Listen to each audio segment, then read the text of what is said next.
warahmatullahi wabarakatuh.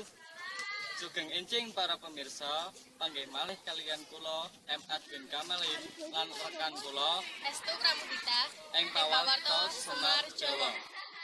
Pawarta menika dugi kalian rekan kula ing studio menika.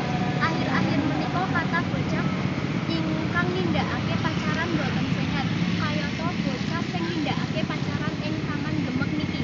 Semoga ditata-tata berkat kalian warga ingkang biasa sumarep bocah pacaran kang boten sehat ing taman gemek niki.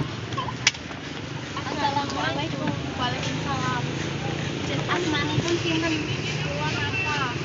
Biasanipun papan panggonan ingkang nindakake pacaran boten sehat ing sebelah pundi? Biasanipun ing ngajeng utawi teng pinggir stadion Gemek. Pripun tanggapane jenengan bocah sing sakniki nindakake pacaran boten sehat? Tanggapan kula marang kathah bocah sing sakniki nindakake pacaran boten sehat iku boten sae. Amargi iku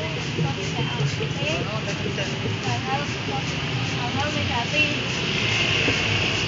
Lajeng biasanipun sing biasa nindakake pacaran bocah-bocah umur pinten?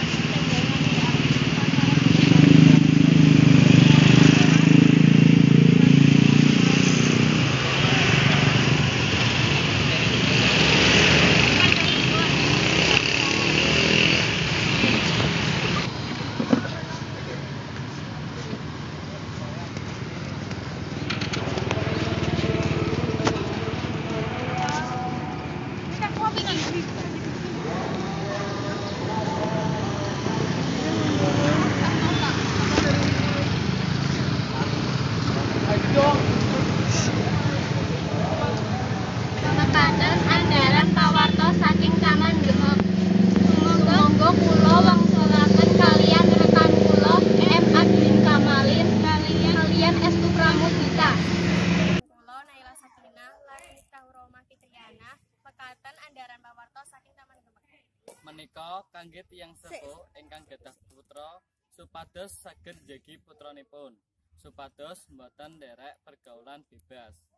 Mekaten ingkang kula aturaken menawi enten kelepatan kula nyuwun pangapunten. Matur nuwun. Wassalamualaikum warahmatullahi wabarakatuh.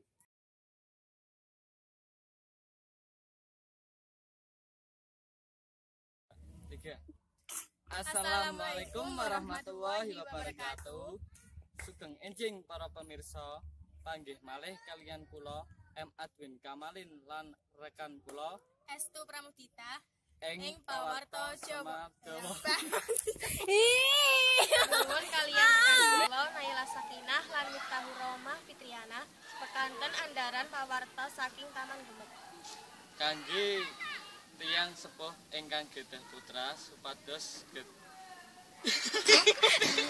Nuwun kalian rekan kula Naila Sakinah lan Miftahur Rahmah Fitriana mekaten andharan pawarta saking Taman Gemek. kangge tiyang sepuh ingkang gadhah putra supados Assalamualaikum warahmatullahi wabarakatuh. Sugeng enjing para pemirsa, panggih malih kalian kula M. Adwin Kamalin lan rekan kula Estu Pramudita ing pawarta Semar Jawa. Pawarta menika dugi saking Kedhumuni. Papanipun